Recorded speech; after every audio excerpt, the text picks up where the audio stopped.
Hi, you guys. Michael DeBar here. You know, I was in this band, The Power Station, and... The power of the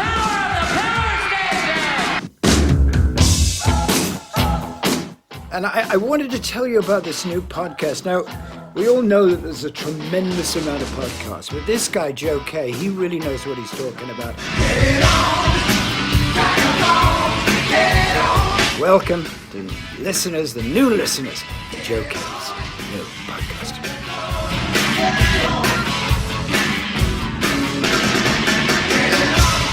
So the second two records and then this live album shows the band sort of at their height of their power. They're firing on all cylinders and they're doing their best. Unfortunately, the band's best was not at the same level of Joe's best, if that makes any sense. Joe was getting frustrated in the band because they couldn't quite keep up with what he wanted to do. And he started to feel the limitations of what he could do, not just within the band, but with the whole power trio format. He was doing most of the writing, singing, and guitar work, and he was the face of the band. So there was a lot of pressure, and even though these are real good records, they weren't enjoying a lot of chart success.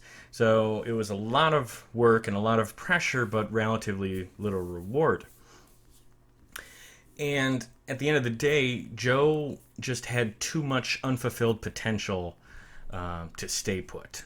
It was far too early in his career for him to get comfortable, and he certainly felt that way. He needed to expand. He needed to grow as an artist. Now, this is going to sound disrespectful. I don't mean to be, but as far as the other guys in the band go, they didn't have this problem. They were reaching their full potential on these records. And that's not to say that they're not talented. They're incredibly talented. They just weren't on the same level as Joe was. It's kind of, I'll put it this way. The band was firing on all cylinders, but as a band, they didn't have that many cylinders to fire. So it's not a big surprise, but Joe left the band in December 1971. Shortly after, he was recruited to join a similar band called Humble Pie, which is Peter Frampton's old band.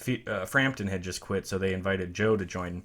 He declined, and that was a good move because joining Humble Pie at that point would have been, at best, a lateral move, if not a step down. So, so Joe was committed to pursuing a solo career. Now, the interesting thing about James Gang, and what a lot of people don't realize, is they did not break up when Joe left. They continued on for several years to almost no success. I should really do a full episode on the James Gang story, not this sort of abbreviated thing we're doing today, because they put out more albums without Joe Walsh than they did with him. When he left in December 1971, they kept going. To replace Joe, they brought in a vocalist and a guitarist and sort of ditched the whole power trio format and released an album called Straight Shooter in May 1972. I listened to a little bit. That album sucks. And most of everything they did without Joe Walsh sucks. And I'm sorry to be that dismissive, but here, I'll play a clip from that Straight Shooter record called Looking for My Lady. Looking for my lady. She's got to be around. Looking for my lady. I can't stop till she's found. At best, you can say it might not be bad, but it is certainly not special. It's not particularly interesting, and if somebody told me that James Gang without Joe Walsh was their favorite band, that would raise some eyebrows, to say the least. They would eventually release 6 records without Joe between 1972 and 1976.